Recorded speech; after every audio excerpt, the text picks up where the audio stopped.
বিসমিল্লাহির রহমানির রহিম। আমি বাংলাদেশ পুলিশের একজন কর্মকর্তা এসআই মাসুদ রানা। আমি আপনাদের কাছে কিছু তথ্য তুলে ধরতে চাই, যেটা বাংলাদেশের মানুষ অনেক দিন ধরেই জানে না, বা তারা এই প্রশ্নের উত্তর খুঁজছে অনেক বছর ধরে, কিন্তু কোনো উত্তর খুঁজে পায়নি। আজকে যাকে সেনাবাহিনী থেকে অব্যাহতি দেওয়া হলো, মেজর জেনারেল জিয়াউল হাসান, যিনি এনটিএমসির প্রধান ছিলেন এবং তিনি র্যাবের অতিরিক্ত পরিচালক ছিলেন। অতিরিক্ত পরিচালক অপারেশন। তিনি মেজর থাকতেই র্যাবে ছিলেন এবং বাংলাদেশে যত গুম খুন হয়েছে, বিএনপি সহ অন্যান্য যারা অ্যাক্টিভিস্ট, সেই গুম খুনের সাথে জড়িত এই জিয়াউল হাসান। অনেক নেতাদেরকেই র্যাবের কালো গাড়িতে করে সিভিলে ধরে আনা হতো, এনে র্যাব ওয়ানের গোপন আস্তানায় তাদেরকে আটক রাখা হতো। এরপর তাদেরকে সময় মতো অজ্ঞাত স্থানে নিয়ে তাদেরকে হত্যা করা হতো এবং অজ্ঞাত স্থানেই তাদের লাশ হয়তো নদীতে ডুবিয়ে দেওয়া হতো, নয়তো তাদেরকে দাফন করা হতো, নয়তো অ্যাসিডের মাধ্যমে তাদের লাশকে গলিয়ে দেওয়া হতো। আমি 2014 অক্টোবর থেকে 2017 ডিসেম্বর পর্যন্ত র্যাব সদর দপ্তরে কর্মরত ছিলাম। তখন র্যাবের ডিজি ছিলেন বেনজির, যিনি আজকে দেশের হাজার হাজার কোটি টাকা চুরি করে, পুলিশের হাজার হাজার কোটি টাকা চুরি করে পালিয়ে গেছেন বিদেশে। তো আমি দেখেছি অনেক মানুষকে কিভাবে অন্যায়ভাবে গ্রেফতার করে নিয়ে গুম করে রাখা হতো। আমি রিসেপশনে ডিউটি করতাম। গুম হয়ে যাওয়া মানুষের স্বজনেরা আমার কাছে আসতো, কিন্তু আমাদেরকে কঠোর নজরদারিতে রাখা হতো। সিসি ক্যামেরার আওতায় ছিলাম, তাদের সাথে আমরা ওভাবে কথা বলতে পারতাম না। তাদেরকে কোনো তথ্য দেওয়া নিষেধ ছিল আমাদের জন্য। কিন্তু তাদের স্বজনরা আসলে এসে যখন এখানে কান্না করতো, আমি নিজেকে ধরে রাখতে পারিনি। আমি অনেকের স্বজনকেই তাদের স্বজনের, গুম হয়ে যাওয়া স্বজনের পরিণতির কথা জানিয়ে দিতাম। বিশেষ করে যাদেরকে মেরে ফেলা হতো, খুন করা হতো, তাদেরকে আমি খারাপ সংবাদটা দিতাম না। কিন্তু যাদেরকে বন্দি করে রাখা হতো, যেমন বিএনপি নেতা সালাউদ্দিন আহমেদকে যখন অ্যারেস্ট করে আনা হলো, তিনি অ্যারেস্ট করার সময় ধস্তাধস্তিতে মাথায় আঘাত পেয়েছিলেন। তাকে র্যাব ওয়ানের গোপন কক্ষে আটক করে রাখা হয়েছিল দীর্ঘদিন। এরপর তাকে এক সময় ভারতে পাচার করে দিয়ে আসা হয়। তাকে অজ্ঞাত কারণে হত্যা করা হয়নি। তার ফ্যামিলি এসেছিল, তার স্ত্রী হাসিনা আহমেদ, তার ভাই গিয়াসউদ্দিন আহমেদ। ওনারা আমার কাছে বেশ কয়েকবার এসেছেন। আমি কয়েকদিন ওনাদের এই উদ্বেগ, উৎকণ্ঠা আমার সামনে বসে কান্নাকাটি দেখে আমি থাকতে পারিনি। আমি ওনাদেরকে কৌশলে আমার ফোন নাম্বার দিয়ে আমি ওনাদের সাথে দেখা করে ওনাদেরকে জানিয়ে দিই যে সালাউদ্দিন সাহেবকে হত্যা করা হয়নি, উনি জীবিত আছেন এবং ওনাকে হত্যা করার সিদ্ধান্ত নেওয়া হয়নি। এই সিদ্ধান্তগুলো জেনে নিতেন তিনি হচ্ছেন বর্তমানে মেজর জেনারেল জিয়াউল হাসান, যাকে আজকে অব্যাহতি দেওয়া হয়েছে। শুধু অব্যাহতি যদি দেয়া হয়, তাকে যদি বিচারের মুখোমুখি করা না হয়, তাহলে এই আন্দোলনের, এই স্বাধীনতার কোনো মূল্য থাকবে না। আমি আজকে আর কাউকে ভয় পাই না। আমি আজকে বিশ্বাস করি যে আজকে আমাকে এই সত্য বলার জন্য কেউ গুম করে দিতে পারবে না, এই সত্য বলার জন্য কেউ আমাকে অ্যারেস্ট করবে না। সেই কারণে আমি বুকে সাহস নিয়ে আজকে কথাগুলো বলছি। আপনারা যারা বিএনপি নেতা ইলিয়াস আলীর অপেক্ষায় আছেন, তাদের জন্য দুঃখজনক সংবাদ। তাকে অনেক আগেই হত্যা করা হয়েছে। তাকে পতেঙ্গা সমুদ্র সৈকত দিয়ে কড়া পাহারায় সাগরের মাঝখানে নিয়ে স্পিড বোটের মাধ্যমে মুখে পলিথিন পেঁচিয়ে হত্যা করে, তার পেট ছুরি দিয়ে ছিদ্র করে, তাকে পাথর দিয়ে বেঁধে সাগরে ডুবিয়ে দেওয়া হয়েছে। শুধু ইলিয়াস আলী নয়, অনেক নেতার সন্ধান যারা আজও পাননি। কিছু মানুষ তো ঘর থেকে উদ্ধার হয়েছে, কিন্তু যাদেরকে আপনারা পাননি তাদের সবার এই করুণ পরিণতি হয়েছে। আমি যদিও তারা এই কাজগুলো গোপনে, অতি গোপনে করত এবং র্যাবের অন্যান্য শাখার কর্মরত কর্মকর্তা কর্মচারীরা এটা জানতো না, কিন্তু আমি অত্যন্ত বিচক্ষণভাবে আমি এই খবরগুলো নিতাম, কারণ আমি জানতাম এগুলো একদিন আমি প্রকাশ করতে পারবো। এবং এই দিনটার অপেক্ষায় ছিলাম আজকে এত বছর, মানুষের কাছে সত্য প্রকাশের। বাংলাদেশের মানুষ জানুক যে কারা খুনি, কারা এত মানুষকে গুম খুন করেছে, এই দেশ থেকে এই দেশে ত্রাসের রাজত্ব কায়েম করেছে। তারা মাদকের ক্রস ফায়ারের নামে যে হত্যা ট্র্যাডিশন চালু করেছিল, এই ট্র্যাডিশনের উদ্দেশ্য ছিল বিরোধী দলের লোকজনকে হত্যা করা। কারণ পুলিশ এবং সেনাবাহিনীর অনেকেই মানুষ হত্যা করতে ভয় পেত, তারা এটাতে অভ্যস্ত ছিল না। অনেকেই অনেক সাহসী, কিন্তু একটা মানুষকে হত্যা করার পর তারা আর ঘুমাতে পারতো না, তাই তারা এসব কাজ করতো না। কিন্তু খুনে হাসিনা কিছু মানুষকে এভাবে হত্যা করতে করতে পুরস্কৃত করার মাধ্যমে হত্যা করতে অভ্যস্ত করে ফেলে। তারাই এই গ্রেফতারকৃত, এই গুমকৃত মানুষদেরকে গুলি করে হত্যা করত। এবং তারা এতটাই নিষ্ঠুর যে তারা এক একজন কয়েক শত করে হত্যা করেছে। এবং এই মানুষগুলোর সংখ্যা বেশি নয়, কারণ সবাই লাশ দেখতে পারে না। একটা মানুষকে খুন করার পর লাশের যে ছটফটানি এবং মাথায় গুলি করার পর মাথার যে বিকৃত অবস্থা, এই জিনিসগুলো আমাদের অনেকেই আমরা সহ্য করতে পারি না। তাই আমাদের মধ্য থেকে কিছু হায়নাকে বেছে নিয়ে তারা একটা টিম গঠন করে। তাদেরকে র্যাব সদর দপ্তরে বেনজির আহমেদ প্রতি মাসে পুরস্কার দিতে ডাকতেন এবং প্রত্যেকটা র্যাবের বিভিন্ন শাখায় এরকম দু একজন রাক্ষস ছিল যারা মানুষকে শ্যুট করত, গুলি করত, হত্যা করত এবং গুম করত। তারা এখনও আছে। তাদেরকে আমি নতুন সরকারের কাছে দাবি জানাবো, তাদেরকে বের করতে হবে, তাদেরকে বিচারের আওতায় আনতে হবে। না হলে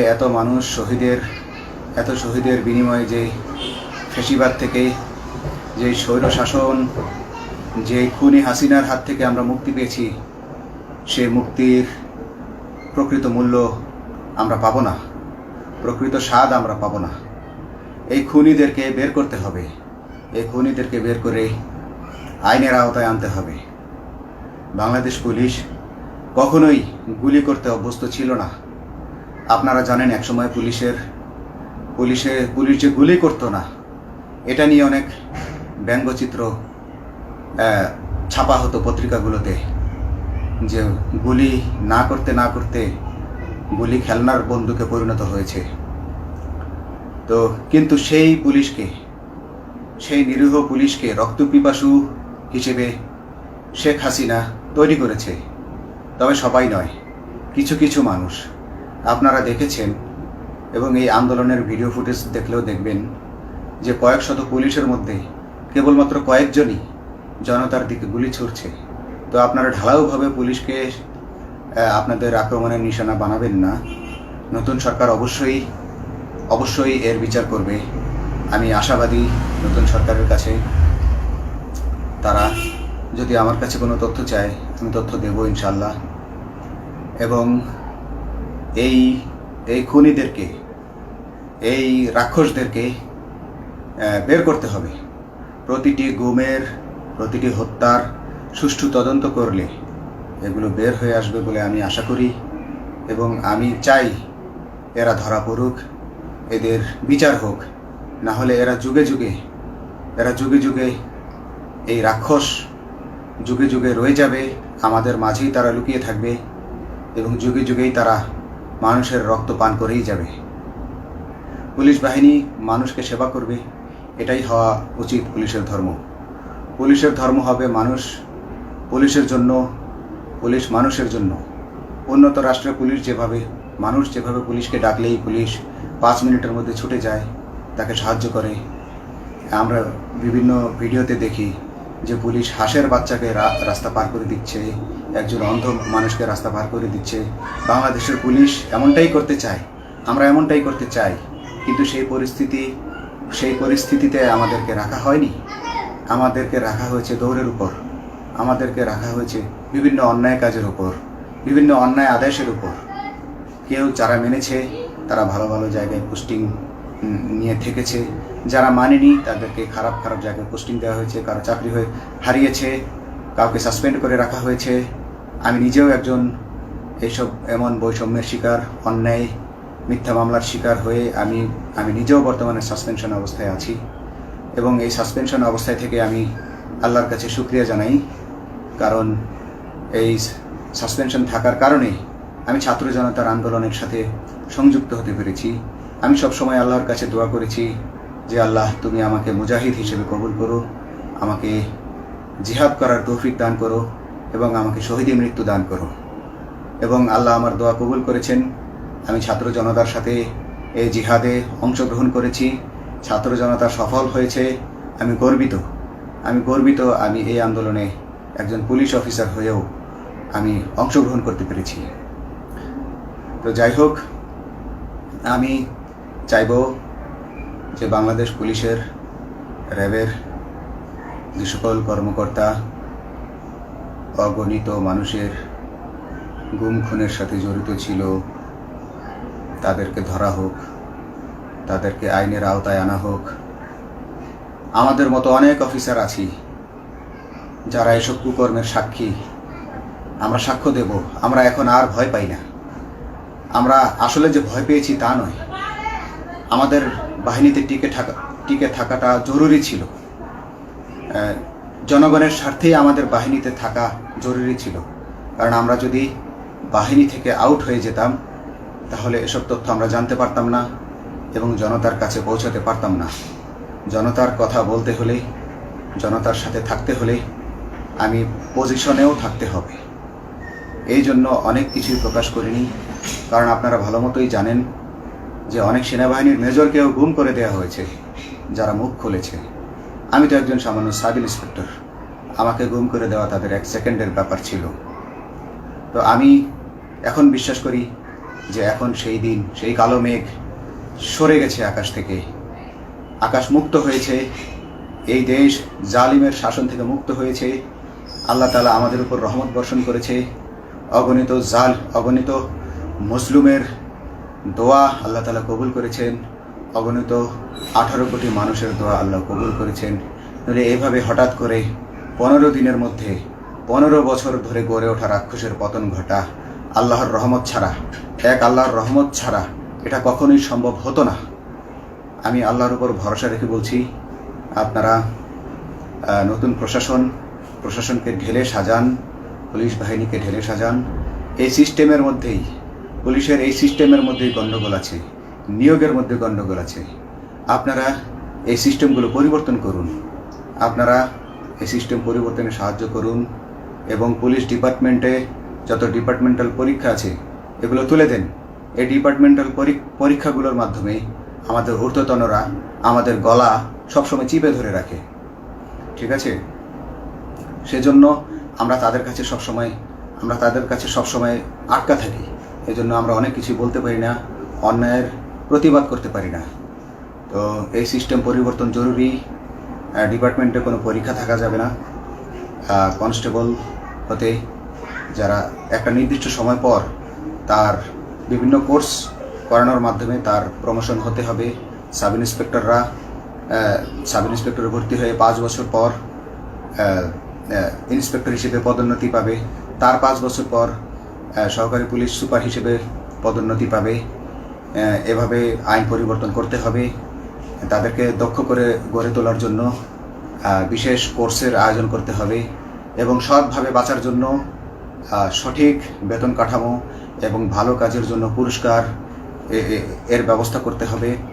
বিভিন্ন যে চোরাই মাল মাদক উদ্ধারের জন্য সেক্ষেত্রেও বিশেষ পুরস্কারের ব্যবস্থা থাকতে হবে এবং বাসস্থান এবং যানবাহন, পুলিশের যেই ব্যয়টা হয় সেটা হচ্ছে বাসস্থান এবং যানবাহন। পুলিশ আমরা নিজের বেতনের টাকা দিয়ে মোটরসাইকেল কিনে চাকরি করতে হয়, এই বিষয়টা যেন না করতে হয় এবং সরকারি বাসস্থান যদি আমাদেরকে দেয়া হয় তবে আমরা বেতনের টাকা দিয়ে আমরা মানুষকে সেবা দিতে পারবো, সৎভাবে চলতে পারবো এবং দেশের মানুষকে সন্তুষ্ট করতে পারবো ইনশাল্লাহ।